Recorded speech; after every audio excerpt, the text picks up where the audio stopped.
Welcome home to USA Global TV and Radio, a place where dreams take flight, with authentic storytelling, diverse perspectives and meaningful conversations, where global stories unite and bridges are built beyond all borders. Discover world-class education, entertainment, hope and inspiration.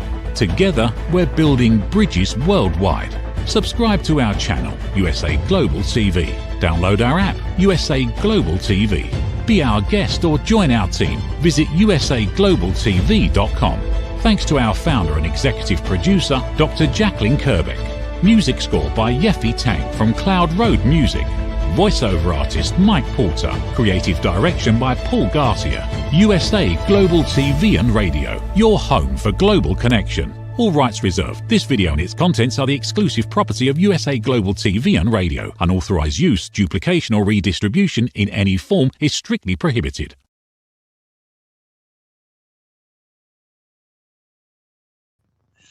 Howdy, y'all. Well, we got a nice blur. There we go. Howdy, y'all. This is red.olaughlin, USA Global TV and Radio Network. My first broadcast here in 2025, and we're on the Corner Bookstore. And my guests today are actually two, Charles Breakfield and Rox Burkey. I've had a chance to chat with them in the past on USA Global TV and Radio Network and other networking options. So they are co-authors of a series called the Enigma Series, and they will join me now. We will get started and talk about their books as thrillers, and they have a surprise announcement to make. So please join me, Rox and Charles. Hello, Red. Hello, Happy New Year. Happy New Year, Red. We were backstage talking, and all of a sudden I found out that they are the winners, award-winning of the Golden Book Award for Techno Thrillers. Is that correct? Tell us a little bit about that. So we are so honored. So book 2 of the Enigma Heirs series, called Enigma Forced, won last week. I think it was on Monday, the Techno Thriller Award for Global Book Awards. And that is like the high end for them in that category. And we couldn't be more thrilled. This book is available in paperback, ebook, and Audible. So it's awesome to have this kind of honor. It was a lot of fun getting that in that email, saying, whoa, we did our happy dance while we were, it was just roaring around, and having a great time on that. And then another email comes through and says, oh, and by the way, you did get a bronze for your cozy mystery that was in the category for amateur sleuth. We got 3rd place for that book. So it was like back-to-back good news. A lot of fun and very gratifying. So kind of a belated Christmas present, huh? Yeah. Okay, so let's talk about, how did the two of you get together and decide that you wanted to be authors? And then how did the topic of Enigma become the series that you wanted to write about? So I just love that question. So actually, Charles and I ended up working together when I helped hire him into a computer company. And so it was a kind of a, I don't know, an odd circumstance that I would help hire him. And it turned out that we both worked in the technology field. So that was kind of exciting. We did a lot of different kinds of workshops in our general work. And then we decided that, it might be fun to write some white papers. So we started down that path. Okay, so you worked together, got a chance to know each other, found out you both write. How did we get into Enigma? Well, that's sort of my area of blaming, if you want to take it that way. I'm a student of World War II, and I'm fascinated with the technical evolution of encryption that began with the Enigma machine. Actually, it was originally pioneered by the Dutch, and the Germans said, "What a cool idea!" and they incorporated it and unfortunately leveraged it for their everybody else's detriment when they were trying to conquer all of Europe. So that was sort of the background, the history that I kind of bring to the partnership. And Rock said, I think we can make some good stories with this kind of concept. Let's kind of poke around at this. And next thing I know, she's got half a dozen chapters done. Says, here, take a look at this. I went, whoa, wow, this looked like it might be fun. And so the rest, as they say, is history. So Enigma, I think, originally started in Poland, if I remember right, and was acquired by the British, and everything happened after that. There's been a number of movies on it, a lot of research as to how to decrypt it. In fact, ironically, my son wrote his master's thesis on Enigma for what he was working on at the time. Kind of just happen to remember that right now. Just totally out of my brain for that. But the Enigma is, I guess, one of those kinds of things. The word itself is kind of intriguing. You had to come up with something. You used the Enigma because that's what they call the machine. And then so the series, the Enigma, Enigma. Do they speak? Enigma machine. Yeah. Enigma. Too much eggnog, huh? Actually, not at all, but that's beside the point. But the Enigma, you've taken the Enigma and kind of wrapped into a word, wraith, stolen, et cetera, beyond. So you use the Enigma, and how much is that Enigma machine? Is everything still in World War II vintage for your books? Is that the way the history is still writing with this? No, it's not. So, and the reason we actually chose Enigma is if you look at the modern day cell phone, the encryption characteristics of everything we do, from our computers to our cell phones, has a foundation that comes from the Enigma machine. So it made sense. Plus, we were in technology. And so with technology, we have threats coming at us from all directions. And if you look at the series that's behind me, it comes from everything from identity theft to stealing the future to ransomware, stealing identities, cryptocurrency, and of course today, the AI influence over technology. Those are all things that can be good for humankind or can be threats. So we postulated that 3 young patriots in Poland actually stole a copy of the Enigma machine and tried like crazy to escape Poland. They formed a family business, and that business carried all the way in our series to modern day contemporary. So we are totally modern day, though I guess the rules and honesty of how we should treat information came from this group and what they learned as Germany was taking over Poland. I'm noticing your background there. Is Charles really that much taller than you are? Yes. Okay. I'm not Don't need to quite lower sure my why. seat. I can lower my seat if I need to. I just, He is much taller. No, Yeah, I'm 5 feet tall. What can I tell you? He's over 6 feet. Okay, there really is a difference. Yeah.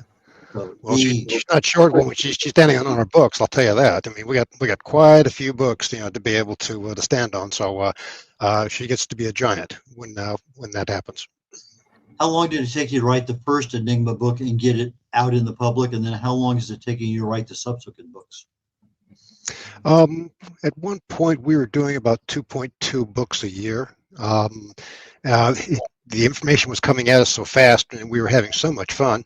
The stories just kept flowing. And then we hit book number 12, and Rock said, "I'd like this to slow up a bit, and let's spawn a new generation of Enigma books called the Enigma Heirs." And it's the trilogy that's there in the background behind me: Enigma Tracer, Enigma Force, which is the one that we just got the award for the Golden Globe, Global Book Award. Sorry, I keep saying it wrong. And it's where that transition. It's a transition from the 3rd generation to the 4th generation. But in answer to your question, how did we, how long take the first book? I mean, a couple of false starts. We tried some things and like, yeah, it's not going to work. So it probably took us the longest to be able to harden and get it to a satisfactory package. And then we started adding audiobooks to each one of the novels that we came out with. So we're very, very passionate about having multiple media formats for people to enjoy a thriller. Okay, I know how hard it is for me to edit my own book, proof it, get it ready to roll. With two people there, does Rox take care of one aspect of it and you take care of another? Or are you both simultaneously finding yourself repeating what somebody else has already done?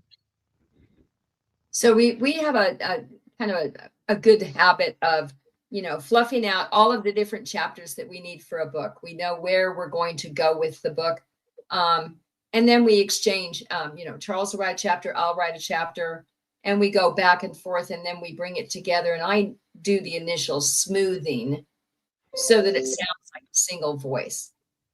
Charles's wife, Sandy, does the initial proofing to kind of make sure that, we haven't used a word incorrectly, or, that form and from thing that we all do. Well, not all of us. I do. She makes sure that those are all fixed. What's very interesting is when she comes back to Charles and says, okay, which of you wrote this chapter? And he goes, yeah. Then we know we got the voice right, Do you have difficulties keeping the mental part of a character in context when each of you are writing a different chapter? Well, it's a give and take, Red. I mean, we might start off with the, here's the character, and it gets polished. I mean, this back and forth, this literary ping pong that we play with the stories also applies to the characters. So they get smooth and polished. So if they're an evil genius, or if they're somebody that's a femme fatale that's on the make, those are, we get that back and forth till okay, sometimes I'll do something that's a little bit peculiar, and Rox will call it on me. Why is this? Why this way? Because no female on the planet would say that, Charles. And I went, oh, okay. Well, it sounded funny when I wrote it, but okay. So we get that give and take, that the different perspective that helps us craft good stories that are engaging and entertaining. Okay, so you went from the Enigma series to the Enigma Heirs. Heirs. Okay, so are these the characters from the original Enigma and their sons and daughters? Is that what you're talking about, Heirs? Is that my interpretation? Yeah, exactly right. Exactly right. This is a family information business that was formed at the end of World War II and has moved through to modern times. So we have a couple of different generations going on. Heirs is actually, as Charles was indicating, technically the fourth generation of this family business. Fourth generation. So from World War II, okay, I can see that. Yeah. That makes sense from a time perspective to today. And obviously they're using AI and all sorts of other things that the third and second generation didn't even know about. Exactly. Yeah. Exactly. So how do you keep up with the technology today? Obviously AI is there, but it seems like there's just so many different ones that enhance what was there. I mean, ChatGPT just a couple of years ago was the thing. And now all of a sudden there's so many add-ons to that. It just seems unbelievable. How do you keep up with the technology? Well, we work in the technology field. And so if you look at technology, it's a conveyor belt of all of these threats that just keeps rolling past. We pick up a threat and we work it into a story. Ah, okay. Got you now. I understand a little bit more about that. So you're keeping modern day, and if it can work into the next chapter or the next book, you're going to see it. Okay. Yeah, correct. That's right. These are the things that these are the boogeymen that people have to deal with, because technology is it's built to operate in a certain fashion, to a benefit.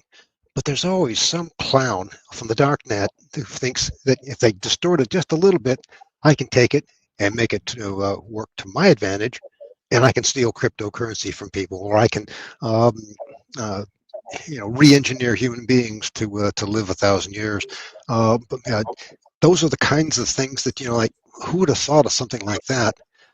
And that's what we do. We look at the technology coming through, like here's how it could be distorted to our disadvantage.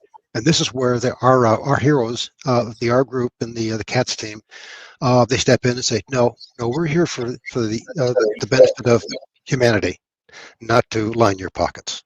And that's where the thriller part comes in for the stories. I believe most of us have probably heard about the dark web, but what really is the dark web?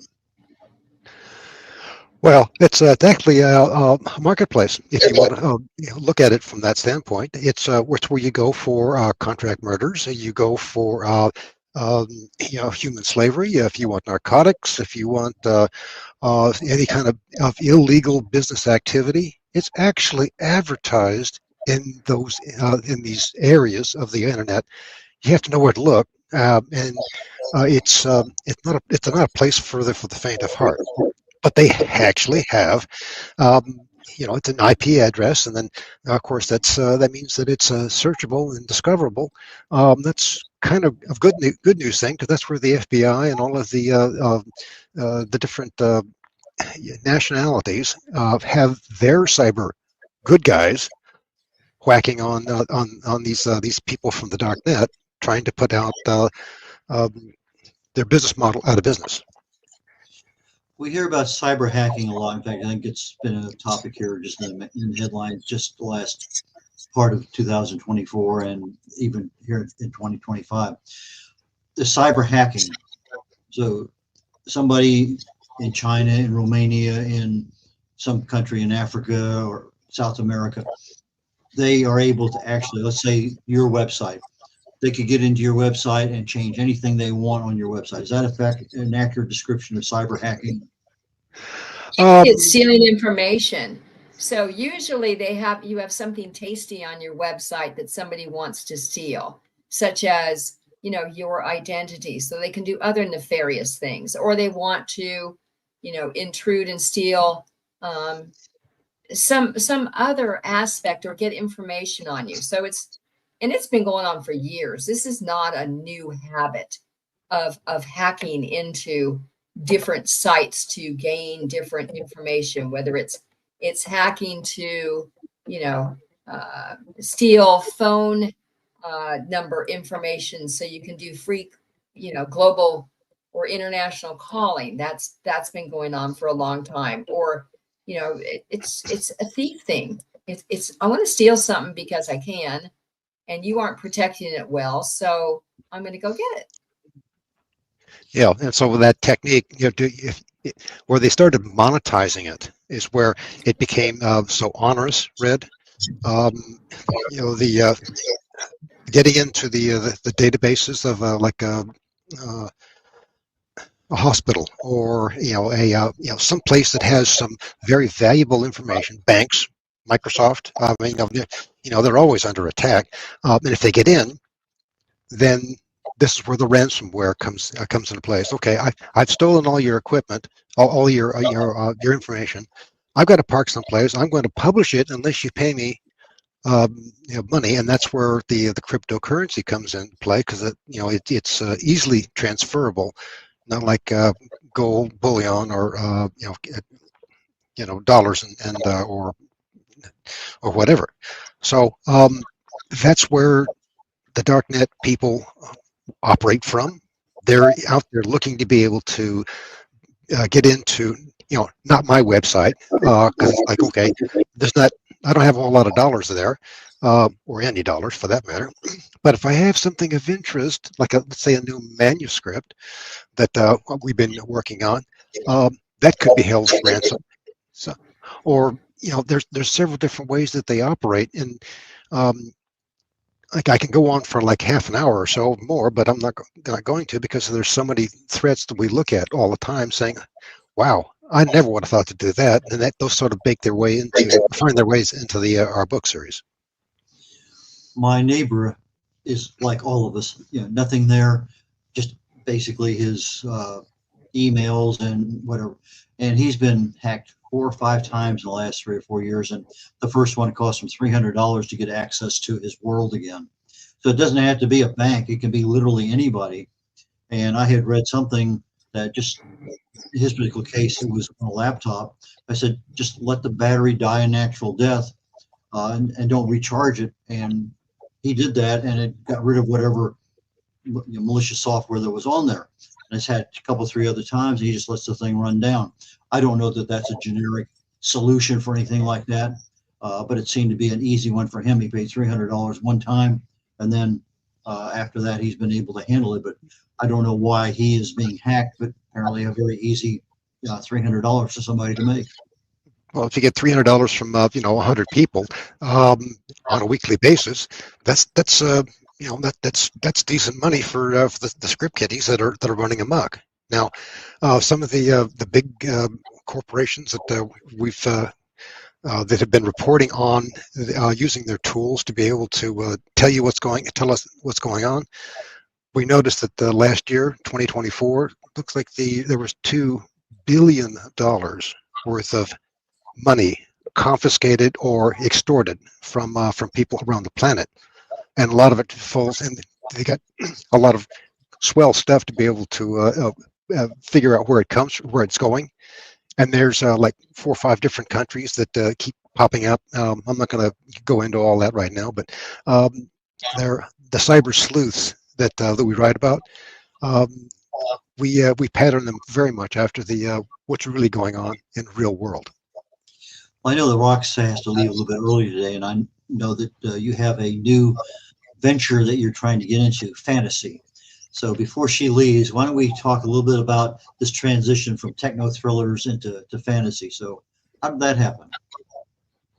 Well, it happened because I think we needed something different, and we always have enjoyed kids, and it's not like we can take our techno thrillers and easily write them to a level that would be enjoyed by the younger crowd, from like the 9 to 14-year range, or the tweenie range as they're sometimes referred to these days.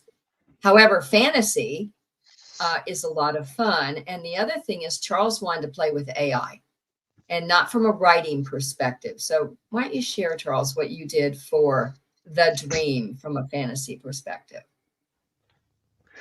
So once we had written the story, Red, The Dream, it was like, it's just a story.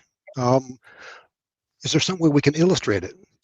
And so I started poking around, being the techno geek that I am, and I found this, swell program, and and it said, if you build a prompt for me, I can maybe engineer a nice graphic for you. And after a couple of weeks of doing that, we got pretty good at getting it pretty close to what we wanted to help illustrate the story. And so we started interleaving. We did the covers, we did some of the characters, some of the scenes that would be germane to the storyline, and started dropping them in. And then Rock said, "Hey, can you make some black and white so we could also have it as a coloring book?" And I went, "Good idea. All right, let's see if you'll do that too. Not just color, but but black and white for coloring." And then she popped up and said, "Here's some word games we can insert into it as well." And this is actually kind of a fun book. It's the kind of book I would have liked to have had when I was reading to my young ones when they were that age, when trying to get them excited about reading. So that's kind of where we took it, and we thought, this is kind of interesting because it's got a lot of life stories in it, and not just a fantasy, hopping around, moving from location to location. It's a chance for people to see a parallel in maybe their lives, or to help educate the child to say, perhaps you should follow those dreams. Maybe don't don't ignore the things that are you're passionate about. And so that's what took us in that particular direction. And it was a fun exercise. Okay, so you have the Enigma series, which is a dozen books, if I remember right. Then you have the Enigma Heirs, which is a trilogy. And now you have the Dream series, for lack of a better series name. Is this going to be another dozen books in this fashion end of thing, or fantasy end of things? Or is this just something that you're kind of dabbling in to see how productive and profitable it can be? I think it's more of a dabble, Red. You know, and we've also dabbled with short stories, and we've dabbled with contemporary women. So, you know, it's we like people, we like writing, we like sharing fun stories, and so hitting different genres and getting different people excited about what we provide from a storytelling perspective. At this point, it's fun. So as long as we keep having fun, you know, we might do other children's. I don't know that it would ever be a series per se, but it might be just a bunch of stories at that level. I don't know. A compilation. Yeah, perhaps. I think I remember one time talking to you, Rox, about somebody came up to you at a signing and just had fell in love with your books, and you know that kind of feedback to authors is interesting as can be. It fulfills a lot of things. I mean, so maybe this is another area that you're going to capture an audience, and somebody who wouldn't have read your Enigma series or Heirs would all of a sudden say, wow, I really love these authors, and that becomes a new audience or becomes a growth audience for you. So it makes a lot of sense. Yeah. Exactly. Well, the other thing we want to make sure is that we don't we're relevant, and we don't repeat ourselves. We try to be deliver unique, engaging stories, and not the same old storyline. Okay, I mean, I've actually had people come up and talk to me at book fairs. So, you know, well, what do you like to read? Well, I used to like to read this author, but every book they released, it was the same formula. You know, I knew. Okay, I pretty well. They got tired of it. So we don't want to be guilty of that. We want to offer fresh and innovative writing for people to enjoy. Okay, I know Rox needs to leave here in just a moment. I'm going to turn the last minute or so over here to Rox. You have a signing coming up. Anything else you want to tell us about before you leave? And I want to wish you personally and professionally the best year yet in 2025. Thank you, Red, so much. So I actually am lucky enough to be going to Denver. I'll be in two different Barnes and Noble's store on the 18th and 19th. People can go to our website and go to calendar events and get those addresses. I would love to see you sign some books. The Dream will be there. Enigma Force will be there. And most importantly, I'll be there. So thank you, Red. Appreciate you. We'll talk later. Take care. Have a wonderful time, Rox. Okay, Charles, I get you all to myself now. Okay. And I get to make up stuff that, well, she's not here to correct me. Okay. So what did we not talk about that you really wanted to talk about today? Well, we also got an award. Yeah, this is, you know, shameless bragging on my part, but we also got an award for the audiobook review from Audiobook Reviewer for the Audible on Enigma Forest. They couldn't say enough good stuff about it.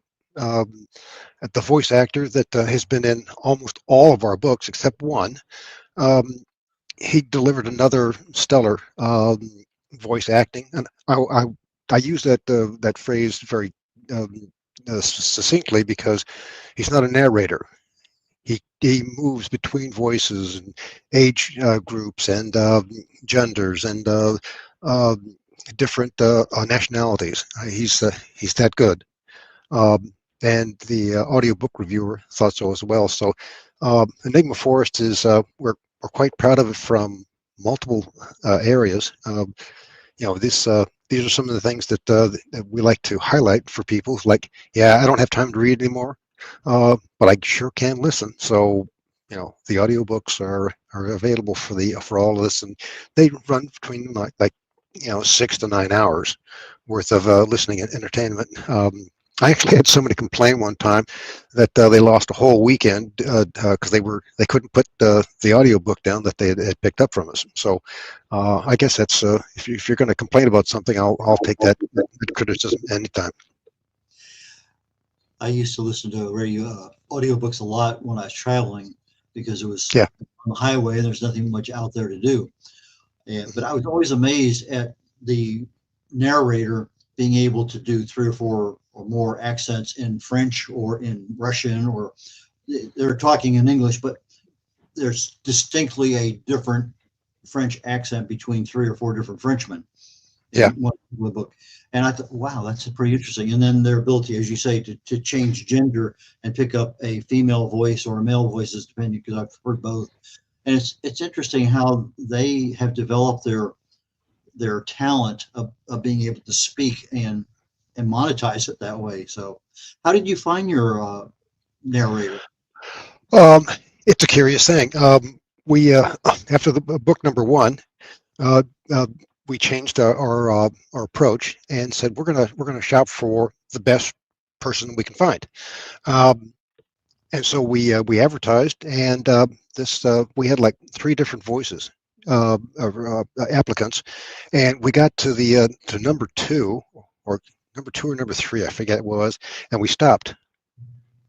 It captured our imagination, and come to find out, Derek Scholes, that was his first attempt at doing audiobooks. Somebody said, "Yeah, you're doing all these other things. Why don't you be a narrator, voice actor?" And he's like, "Well, okay, I'll try it." And then he picked up our book.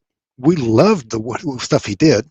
He told us, I think it was like several books later, he's like, you guys knew exactly what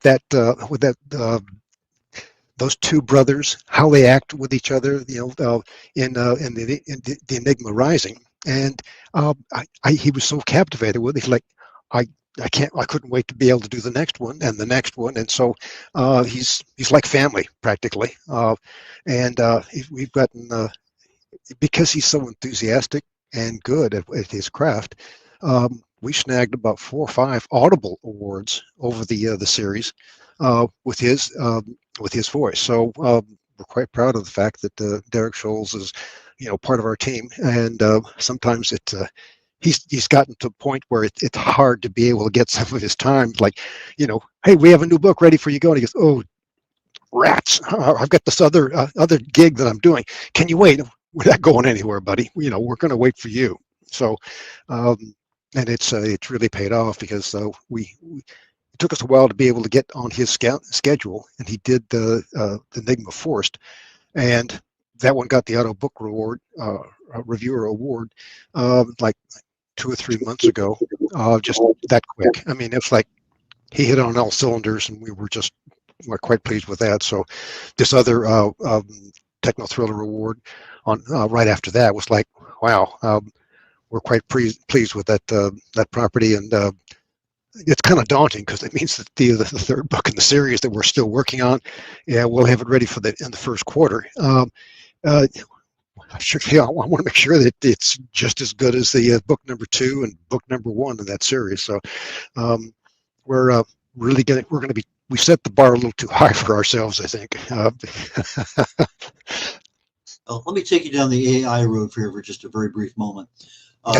There a particular AI that you use for different parts of your research or your writing or your cover development or anything else that would be of general interest to our audience? Yeah, I've started using the some AI for trailers for the books, book compares.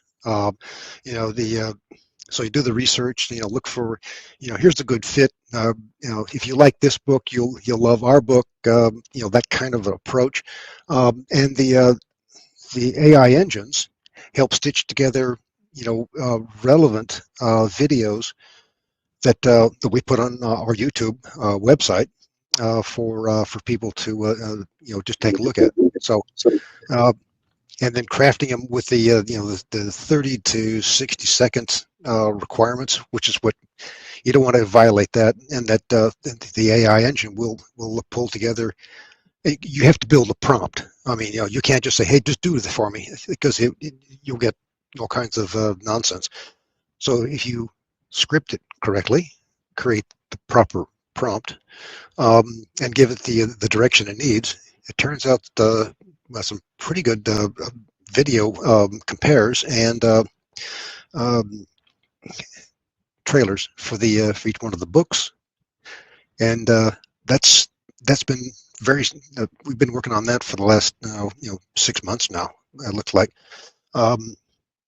for accentuating and helping to push our brand into some of these different areas. So with the technology background, you kind of explore different AIs and see what they're capable of doing. You figure out the way to talk to it so that you get the expected result back.